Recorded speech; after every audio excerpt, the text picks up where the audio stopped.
focused on characterizing clinical cancer samples using microfluidic devices, and he's now a research fellow at this Hub for Extracellular Vesicles Investigations.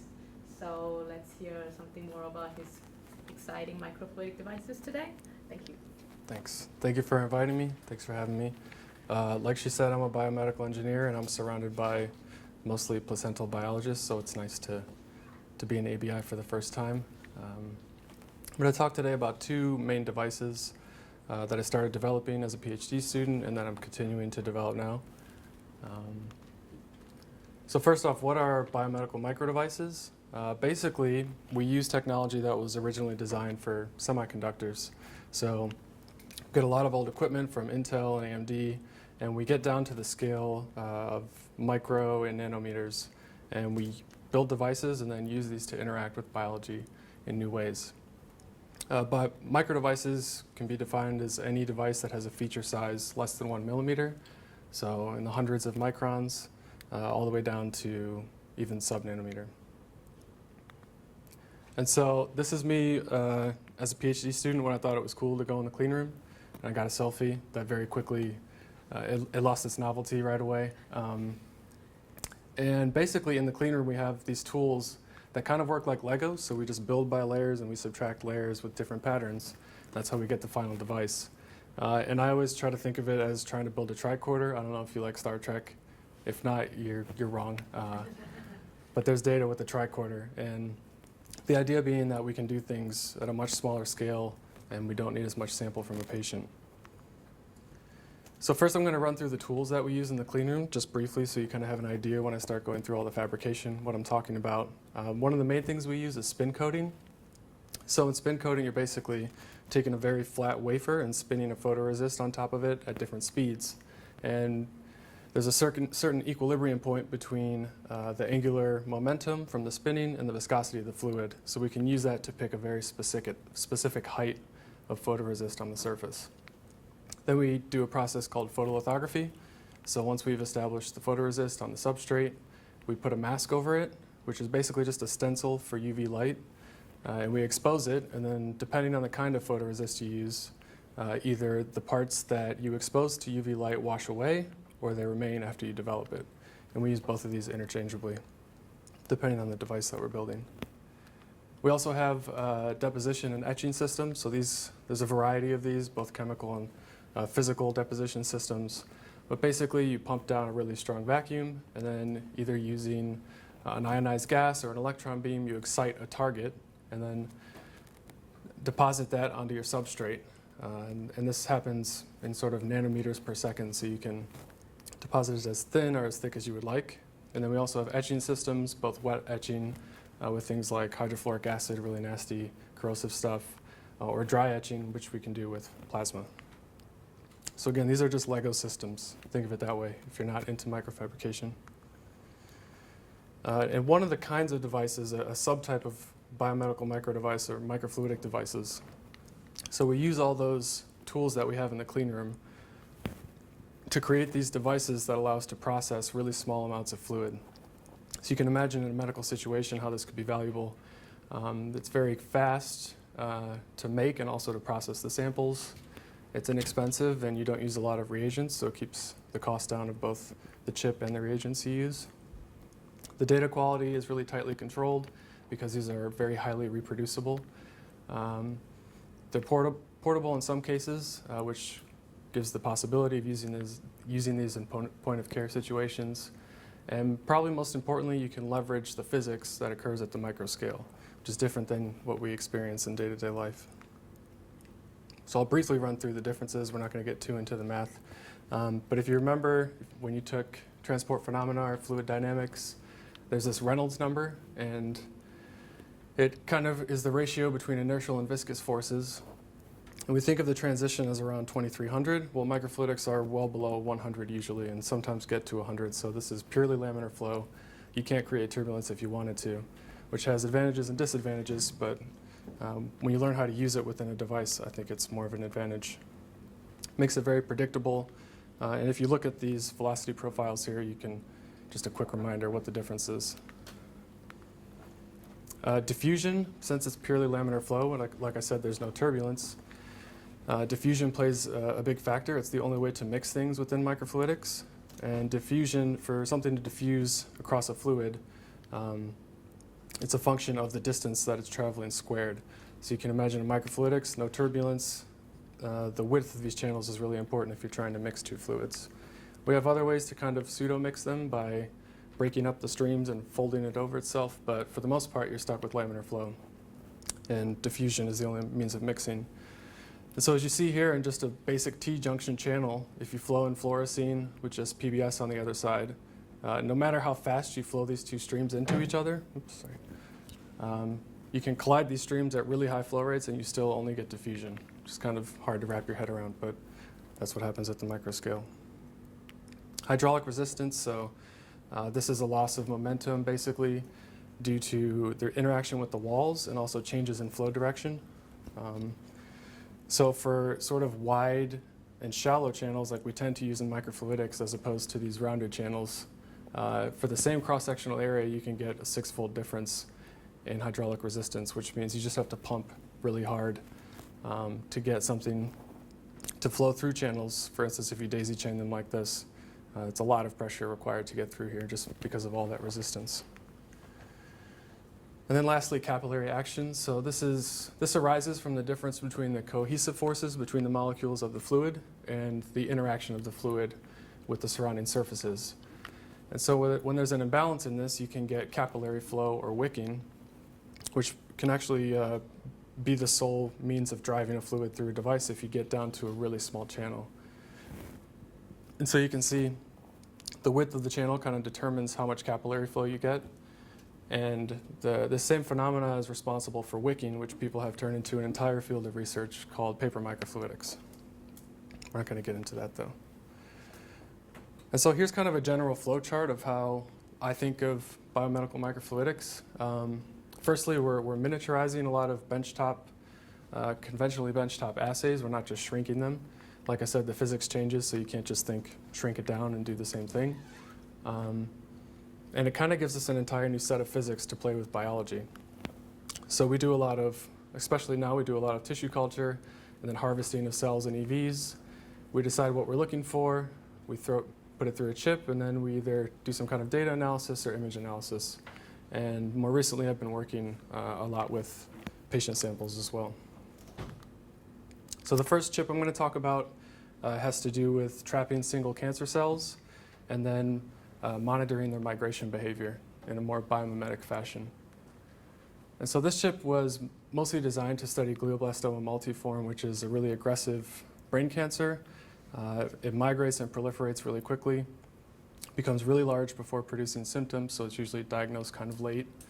And usually the symptoms that do appear are seizure, nausea, vomiting, headache, paralysis in part of the body, and eventually leads to memory loss and personality loss.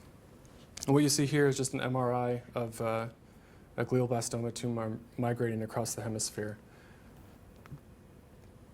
And the survival rates are really bad for this, even with increasing amounts of treatment. So as you can see, as we move from A to D, it's just increasing treatment from resection, radiation, and chemo. And even with a full treatment regimen, at 4 years, the survival rate is below 20%. Why is that? What's wrong with current treatments that create that survival rate? So surgical resection can't remove cells that have migrated. Obviously, you're only targeting the primary tumor. Radiation damages nearby healthy tissue. Chemotherapy preferentially targets proliferative cells. And we now know that cancer cells exist somewhere on a spectrum between proliferative and migratory. So what about the migratory cells? None of these really target those cells that are on that migratory part of the spectrum. And what you see here is just another MRI of a primary tumor, and they do resection. Actually, they do a full treatment regimen for the course of this patient's treatment. So this is resection, and then it appears again, and they do another resection, and then it appears again. So this recurrence is very common in this disease because these cells migrate so quickly. And this happens because they migrate along these white matter tracks in the brain. And as you can see, they're highly uniform. So these cells can latch on and migrate long distances very efficiently. So they don't do a lot of looping or anything. And the way we study these right now just doesn't represent that kind of topography that we see in this disease. So the most common way to study cell migration is to do a scratch assay. You basically seed a monolayer of cells and then scratch it with a pipette tip, and you see how these two layers kind of merge together over time. But that's not really what I'm interested in. I'm interested in these single cells that leave the leading edge and migrate really quickly away from the primary tumor. There's a number of other assays, so spheroid assay, exclusion zone assay are basically ways of constraining the place that the cells are growing and then watching how they collectively move.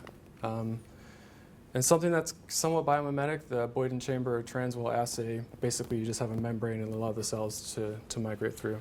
But none of these really mimic that fibrous topography that we see on the white matter tracks. So this was a really cool study by Doyle's group, I think back in like 2010, where he compared conventional tissue culture, which we see over here, with nanofibers and microtracks. And you can see on the smooth substrate, the cell kind of resembles a cracked egg. It's kind of protruding all over the place. It's not very organized. There's really no sense of direction. It's just kind of wandering. Whereas in the nanofibers and in the microtracks, it's very unidirectional. And so we know that these two sort of mimic that topography we see in the brain a little better. And so people have done all kinds of single cell tracking by just bulk seeding cells, in this case on nanofibers, and in this case on microtracks. This study is pretty recent, actually. And what they showed is that the behavior of these single cells, the migratory behavior, can not only predict the origin of the tumor, so where it was in the brain when it began, but also the likelihood of recurrence. Yeah. What's the source of their motive power? Do they have feet and they crawl along? Or? So they kind of, the whole time they're rearranging their cytoskeleton and they're reaching out and creating these focal adhesions. So they kind of fuse onto areas of high surface energy, which is why they're so unidirectional. If you imagine something super flat, there's much lower surface energy, and they kind of just do this repeatedly and crawl along. Yeah. So it makes sense that topography would have a significant effect. Are there any questions so far? No? Okay. So my idea was, can we take these substrates that people have already made and incorporate them into a microfluidic device? So I started with nanofibers. We have a nanofiber expert in the back there, Ali, if you're interested. So these are PCL gelatin core shell fibers, and most nanofibers are made with electrospinning. These were as well. And basically, we tried a lot of different conditions to bond these nanofibers within a microfluidic device, which is not easy. So here's the native morphology, and here's what happens most of the time. You end up kind of smashing it so it doesn't resemble what you want it to. Sometimes you can get it to work, as you can see here and here. And we did successfully get it to work a couple times where the cells stay within the channel and you maintain the fiber morphology. But for bulk production, this just wasn't practical. So we decided to go with microtracks because, like we saw in that dimensionality study, the morphology of the cells and their migratory behavior is quite similar between nanofibers and microtracks. We had already been working with these. We made them out of alginate, polystyrene, polyacrylamide, PCL, and a few other materials. And the nice thing about microtracks is that you could keep them within the bounds of the channel. So you're not worried about kind of smashing them as long as you can align it and stick it within the channel when you bond the chip on top. And so we had two main questions. Can they be combined with microfluidics, avoiding the nanofiber bonding issues? And since there's multiple ways to make these microtracks, does the fabrication method change the cellular behavior? So the way we make these and keep the tracks within the bounds of the channel is using a process called spin dewetting and stamping. It's actually pretty straightforward. So you take a mold that has grooves in it, which is this little blue piece here, and you pipette some polystyrene solution on top. And then depending on the speed, as it increases, you get different amounts of dewetting. So here's no dewetting, partial dewetting, where you can see that these layers have started to separate, and full dewetting where the entire layer has flung off. So we're just doing a similar spin coating process that we did with the photoresist, but getting kind of different layer structures. And so this is the approach we ended up using, and I'll show you that in the next slide. But depending on the kind of structure you're trying to build, you can just play with the viscosity of the fluid and the spin speed. So here's the full process of how we make these microtracks. So you start with a layer of photoresist and your photolithography mask. So that's this up here. We do an exposure, so these darker red areas are the areas that have been exposed. And then in C, we develop it. And then we pour PDMS on top, which is just a rubber basically. Peel it off, and then spin coat, and we get that partial de-wetting here. And then we do a very gentle stamp to get the sacrificial layer off. And then we do a much harder stamp with more heat, and you get these nice clean microtracks. And so for our control, we basically do the exact same thing, except in this step, we start with just a rectangle. So you end up with just a rectangular structure there.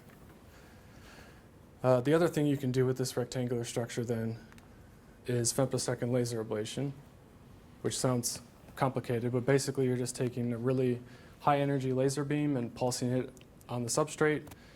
And rather than melt the material, the energy is so high and in such a small amount of time that it just kind of blasts the material all over the place. And so we have two different fabrication methods for making these tracks. And in this case, we had to do sort of 3 rasters to get a similar structure. But in the end, the 2 on the left are the stamped structures, and the 2 on the right are the laser ablated structures. And you can see from a macro scale, they're kind of similar, but close up, they're quite different. For instance, first off, these just look cleaner, right? There's not a lot of debris like there is on the laser ablated. But also the profilometry is super consistent. And now we want to combine this in a way that we can trap single cells on top of these microtracks. So this was a lot of work. Optimizing these was done by my friend Ainara in Spain while I was there as a Whitaker Fellow. We have another Whitaker Fellow in here in the back there. And basically you make these little gaps and flow the cell suspension past it, and the gaps are constructed such that only single cells can get trapped, theoretically. Sometimes you get cell clusters. But we do a similar photolithography process. So again, we spin coat a photoresist, expose it. You can see this kind of layer underneath is the exposed layer, and that's actually how it looks to us in the clean room. We spin coat another layer of photoresist on top of it, and then align the second layer here that has the trap pattern. Then we develop it, and again, pour that rubber material on and peel it off. What we get are these nice, consistent hydrodynamic traps, and all of these fit within this little tiny channel here. And so this was our original design in the top left. So you have the channel in the top with the hydrodynamic traps, and then on the bottom you have the microtracks that we fabricated. And this is what we actually ended up with. So you can see it's pretty similar. And if you imagine you're a cell in solution and you're getting pumped through the channel here, you get stuck in between these little traps, and then we stop the flow once the cells are in those traps and allow the cells to adhere to the substrates that we made. And this is all done inside of a time-lapse microscope, so it's basically a cell culture hood. And you can see sometimes we get clusters, but a lot of times we get single cells like you see here, here, here, and also on the ablated surface. And so since these are in a tissue culture environment, and we have a time-lapse microscope, we take images every 10 minutes, and we can see how these cells respond to the substrate and how they migrate. And just to remind everyone, this is trying to mimic that topography in the brain that the brain cancer cells migrate down. And so what we found is that you do get some differences in speed, but the most important thing is that when these cells migrate on microtracks versus a flat substrate, they behave completely differently as far as their migration efficiency, which is kind of what we expected. But now we can do it in a microfluidic device where we know where the cells are going to start, which gives us a lot of opportunity to kind of automate this entire process and make it more clinically viable. If that didn't make any sense, this is the easiest way to think about it. Cells on microtracks are kind of like Olympic sprinters. They go very unidirectionally. Cells on a flat, sort of traditional substrate are like trying to race rabbits. They have no direction. They just, different speeds, different directions. They circle around. They go the wrong way. We can also characterize how the cells respond based on their morphology and in their cytoskeletal structure. So we stain for their nuclei, the actin cytoskeleton, and the focal adhesions, which is how they adhere to the surface. And we can also actually quantify their morphology in ImageJ or in Fiji. And you can even see just qualitatively how elongated these cells are compared to a flat surface. So what we want to do with this device, I'm glad Badri's here because I want your chip, is ideally, instead of using this with just cells from tissue culture, is to use biopsy samples, or we can kind of arrange these traps to capture circulating tumor cells directly from patient samples. So there's someone in Singapore that has optimized that so that the red blood cells pass through and you can actually trap circulating tumor cells. And also we want to use other polymers to mimic different fiber structures within the body. So you can tune the stiffness and you can tune the surface chemistry to, for instance, mimic the microenvironment in breast cancer or some other cancer.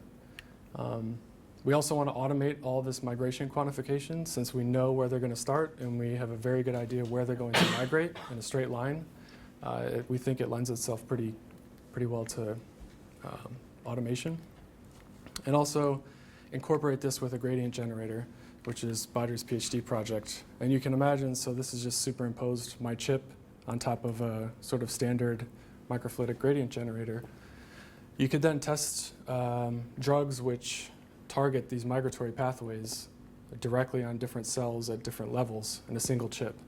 And you could do this on an individual patient level, theoretically, which would be really cool to see what concentration of a drug and maybe which drug is most effective before giving it to the patient. That's sort of the end goal.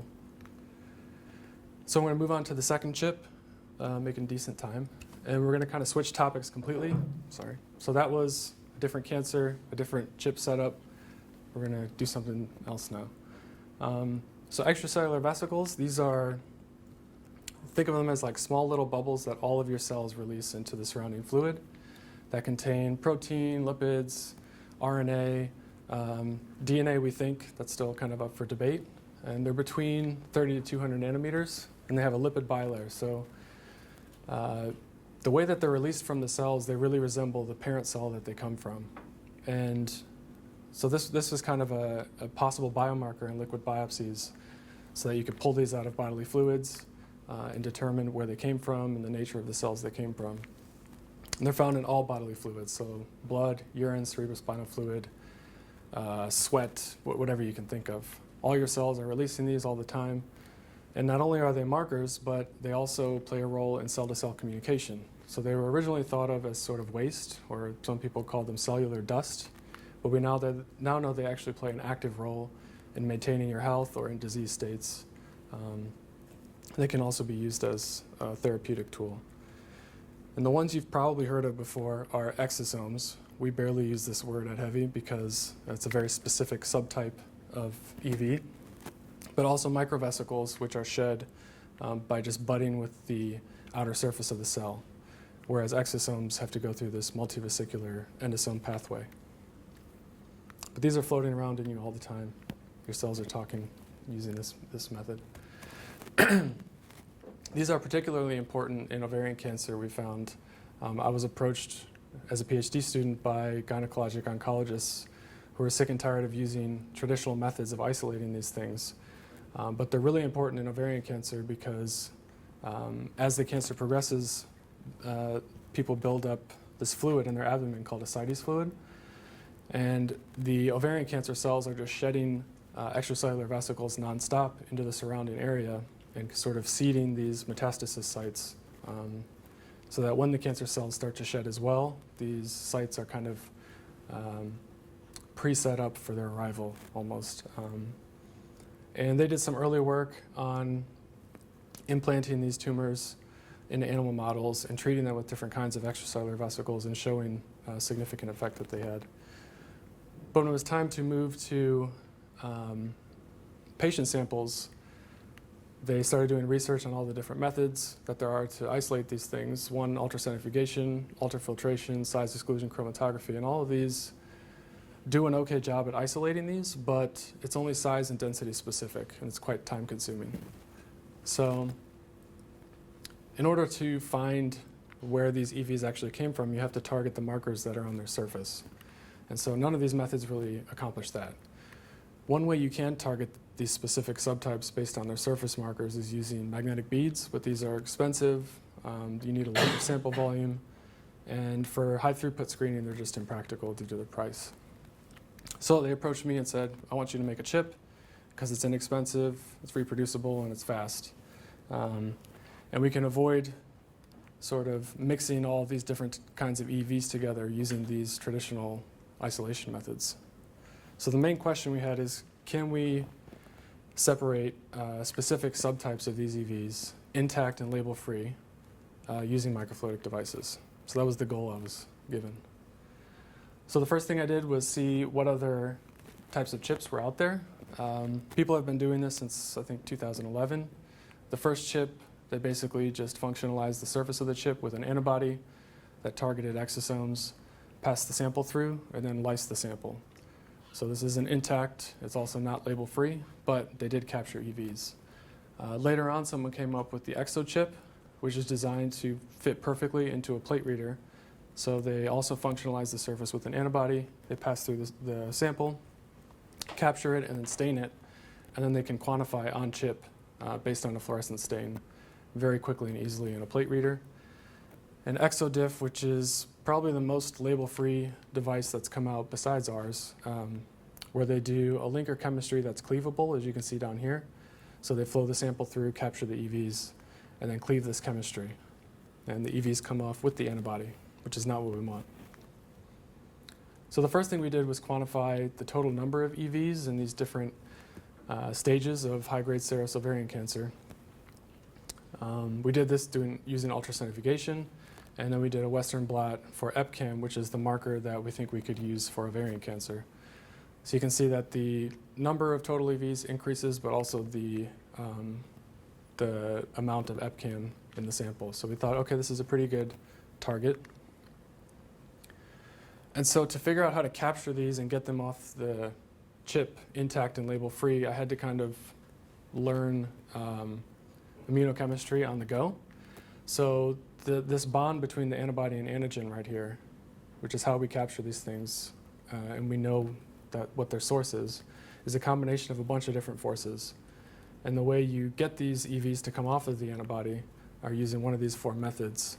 And the only one that seemed to make any sense, that probably wouldn't destroy the EV either by a huge osmotic gradient or cycling heat or solvent, was the low pH buffer. So that's what we decided to move forward with.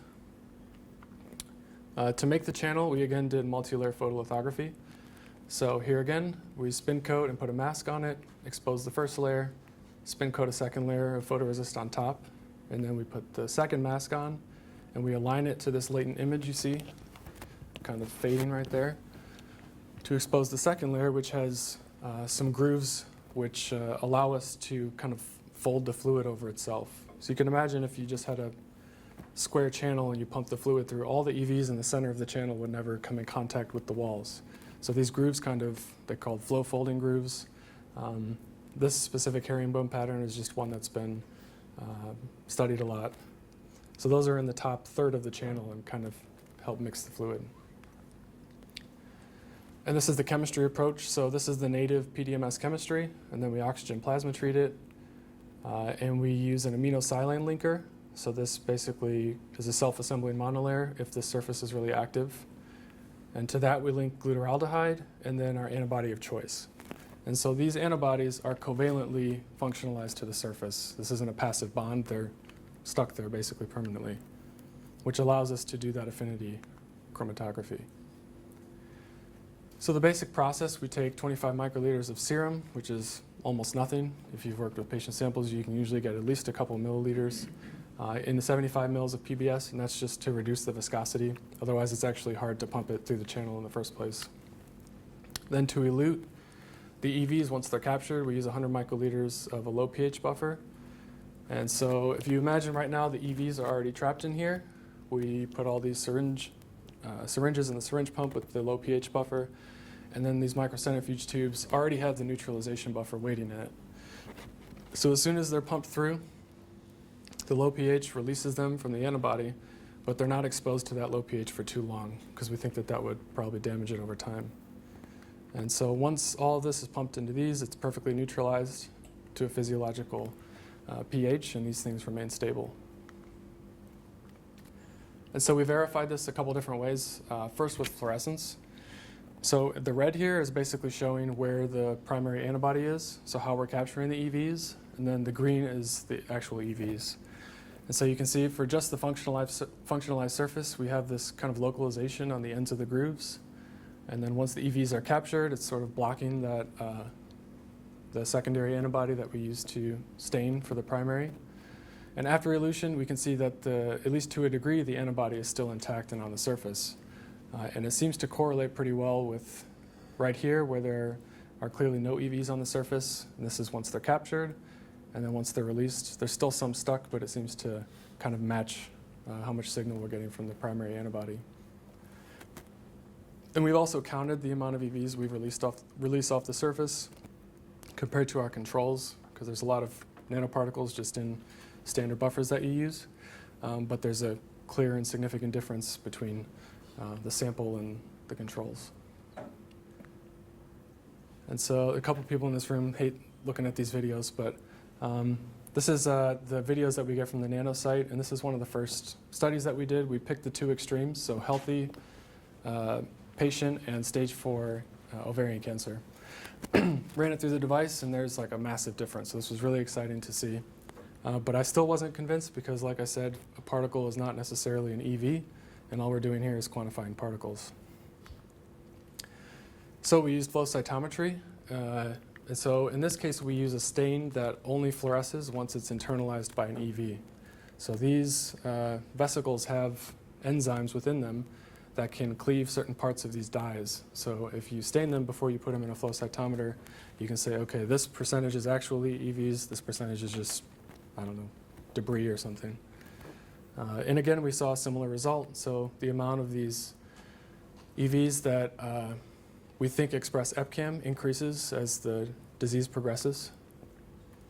Another cool thing we did is if you just peel off the chip and you fix it and dehydrate it and then coat it, you can stick it in an SEM and actually see them on the surface.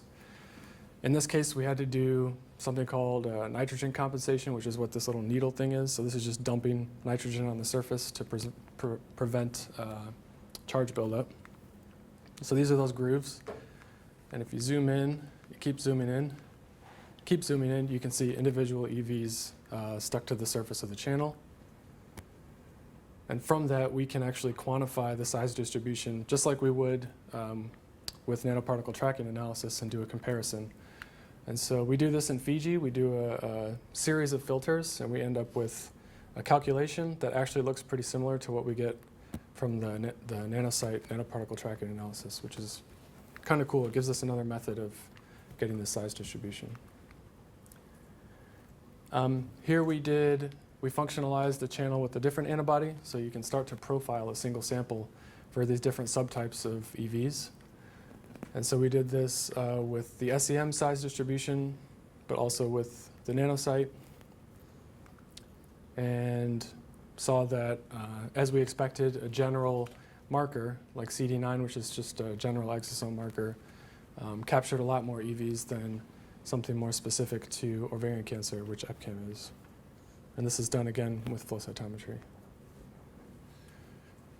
So why did we go through all this trouble of being able to capture and release them intact and label-free? It's so we could do stuff like this. So if the antibody were still stuck to the EV, we might have issues with internalization or understanding how these actually affect cellular function downstream. But because our chip can capture and release them and they're still intact and label-free, we can then put them into a cell culture in vitro and see how it changes proliferation or migration of cells in the lab. So this is just confocal DAPI staining for the cellular nuclei, and then CFSE, which is again a stain that fluoresces once it's internalized by the EVs. This is an image based on a 3D stack from confocal. Another thing we're working on is optimizing the capture efficiency using COMSOL. I don't know if ABI has COMSOL people, but I could use some help. We use two main modules, Laminar Flow and particle tracing, and then we basically break down the geometry and simplify it a lot, create a mesh, calculate the velocity profile, and then we map particles over top of that. Right now we're just using 100 nanometer particles just as a general size, but as this model advances, we can actually quantify it for a physiologically relevant size distribution, and down there you can see a little video of what we're trying to do, which is optimize the chip without actually having to build so many of them. Another thing we're doing is, since these are intact and label-free, if we just isolate them based on a single marker, so EpCAM, for instance, is an epithelial cell marker, it's not necessarily specific to just the tumor. There are plenty of other epithelial cells in your body that would release these kinds of EVs. But if you start to put these in series, you can now get more and more specific. So starting from patient plasma, which has EVs from every cell in your body, you can start to pick out EVs that come from a specific source based on markers that you know are associated with that. So this arrangement would vary depending on the kind of cancer, or the kind of, I don't know, whatever system you're trying to target. But I think it's one of the only ways right now, besides doing magnetic beads in series, which would take forever, to get really highly specific EVs. We're also trying to adopt the plate reader method that I showed you earlier. So this is a 3D printed frame that fits perfectly inside of a plate reader, and it takes glass slides, so you can put up to 4 chips in this, and you could theoretically profile a person's sample for 4 different markers, or you could do these chips in series, toss it in there and quantify it without having to get everything off chip.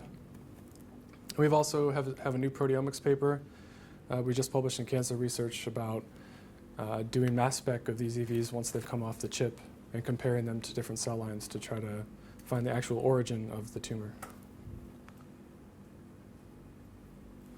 I'm making good time. So the whole reason I'm here is because of the heavy. So they kind of recruited me to come here. If you guys ever want to do any kind of EV work, we have people that specialize in every step of the way. So on the top we have EV isolation, so growing cells up and how to isolate EVs from the media, how to isolate them using ultrafiltration, ultracentrifugation, just to do like a bulk separation. Also purification, so we have Priscilla here, that's her right there.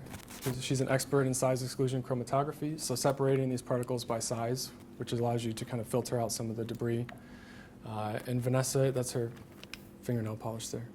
To do density gradient ultracentrifugation, so you can also separate them by density, or you can do both, density and size. And then characterization, we have people that are good at flow cytometry, nanoparticle tracking analysis, and that's a Q-nano, which is a tunable resistive pulse sensing machine. That's very portable, obviously, because it's in a countdown bag. And we have a lot of different things that we're involved in. So one is doing research in-house, like some of the stuff I showed you today, but we also put on seminars. We have an annual symposium coming up next month if you just want to learn about extracellular vesicles. We do experiment planning. If you just have an idea, but you're not quite sure how to flesh out the whole experimental plan, you can just meet with us and we'll help you figure it out. This is all free, by the way. We do travel funding, training funding, and we can fund some consumables to get studies started.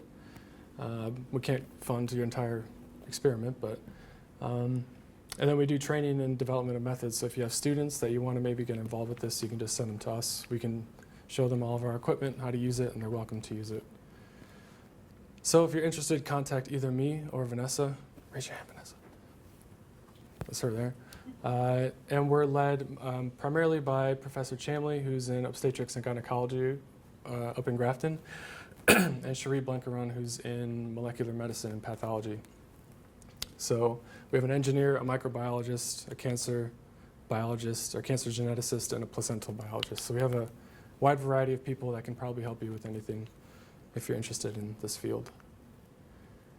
And a shameless plug, Jeff's and I, in my Independence Day, we have a symposium. So you don't actually have to present. It's completely free. If you want to come over, where's it at, Vanessa? Yeah. Oh, it's in, okay. So it's up in Grafton. If you just want to come see some talks, we have some really good speakers coming. The president of ICEV, which is kind of a big deal. People with different expertise, so placental EVs, bacterial EVs, EVs in drug delivery and nanotechnology, along with a lot of student presentations and research fellow presentations. So that's the 4th and the 5th, and we're also doing a 2-day training program the 2 days before that, completely free. Just come in, send your students to come in, whatever. And if you want to contact us, there's our info on the bottom. So I have to thank the Whitaker International program that kind of got me started on the first project. NCI, which is Directorate of the NIH. A lot of this was funded by an R1. Kaleidoscope of Hope, Ovarian Cancer Foundation, and the Heavy for bringing me here.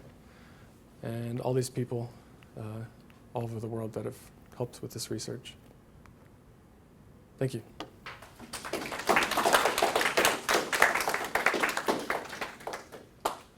you so much. Any questions from the floor?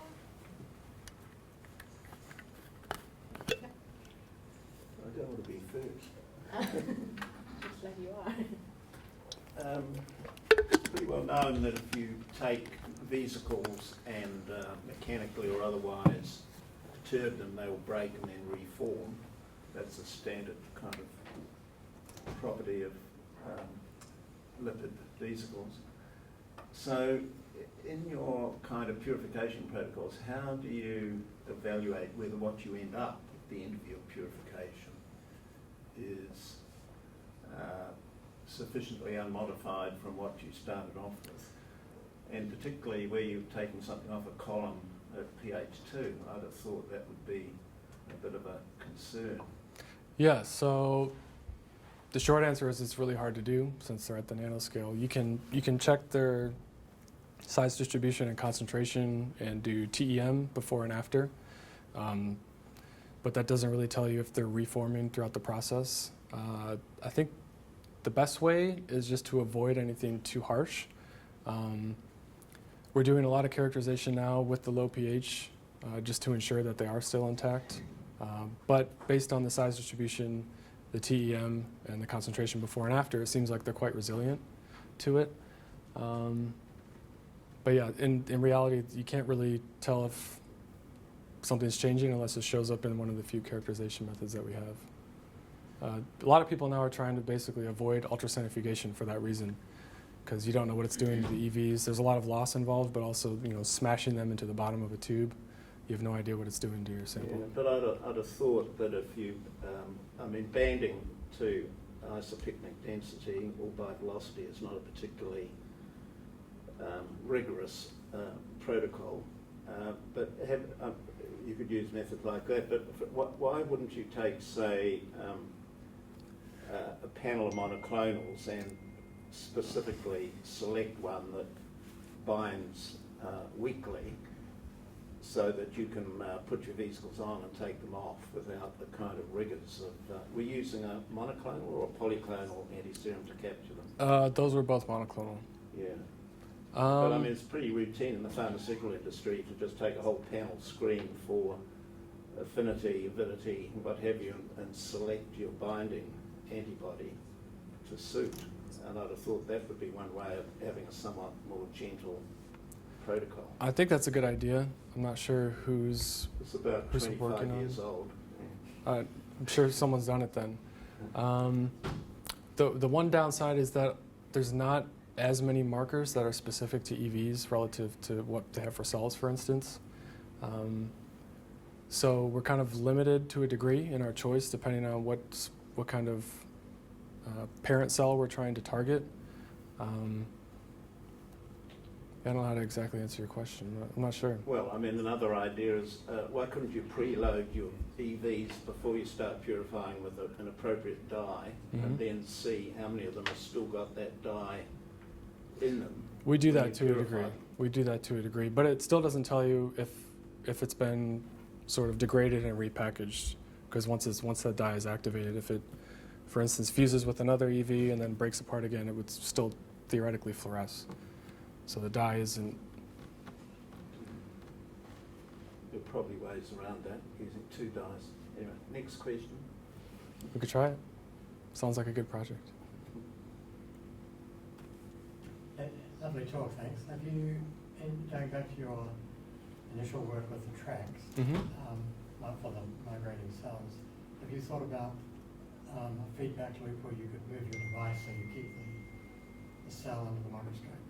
So you can actually have a feedback control to be able to examine the cells in a single position while they track? I think that's theoretically definitely possible. I don't know if I have the expertise to do something like that. Someone might be doing it already, But that's definitely an issue. Right now, the way we do it is we just pre-program the camera to move to specific points every 10 minutes. But between those movements, you could be missing something. And also, as you're doing that, sometimes the chips kind of move around a little bit, so you go back and things aren't perfectly aligned. But I think, I'm sure someone must be working on that. It sounds like a really good idea. That would be ideal. Yeah. For now, we just kind of record everything and then stack the positions. Someone had their hand up over there? Oh. Have you separated the cells that have a speed and migration differently and try to find the difference between the IVs from them? Because as the migration cells, they should have different things inside the EVs that could help to find if the tumor that we have could migrate, or I don't know. So I haven't done that exactly, but I have a kind of a related project where I'm trying to induce a more migratory state by patterning like an entire dish with these kinds of microtracks and collecting EVs, seeing what the differences are in those EVs. But I haven't tried separating cells from the tracks, like based on which ones are more migratory. But I think someone has done that. But once it's in a chip, it's really difficult, especially to like get single cells out. That would be cool though. And have you make like morphological difference between the ones that migrate more and the one that migrate less? Because if you have this parameter, you can like separate it before to put in the sheet and try to see the difference in the IVs. So separate them based on morphology and then put Yeah. them in chips? And like separate half of the sample to one part, select the IVs, and the other part put on the microtracks to make the difference. Sounds like another good project. But I haven't done that yet. We do have a set of those like micro manipulator things. I think that's how you would have to separate them. So theoretically, I could do it. Or by cytometry, you can like select them. By morphology. morphology. Based on the yeah. You could use scattering. I don't know how the side scattering is what you're thinking? Sorry? Side scattering? So like the granularity measurement? Not Because just this, you can see like the difference between the nucleus and the size, because there is a relationship between this. It's And something. it maintains that in solution. Okay, so we theoretically could sort them and seed them. It's possible. Sounds like a lot of work too. Yeah. About that microtracks in your microfluidic device, the bimetal track, there are curvatures and stuff like that. So can you incorporate that? Your track seems to be all straight. So can you Curvature? incorporate that real geometry or metal fiber track in your devices to make the Curvature would be very difficult. The field is just starting to figure out how to make semi-complex curved channels. So since the traps are in sort of the top part of the channel, you theoretically could build a curved channel that has traps still inside of it. But those papers have come out in the past year, so it's not quite accessible yet. Theoretically, it's totally possible. Yeah. Okay, so if there is no any further question, let's thank Colin one more time for his fantastic talk. And there are some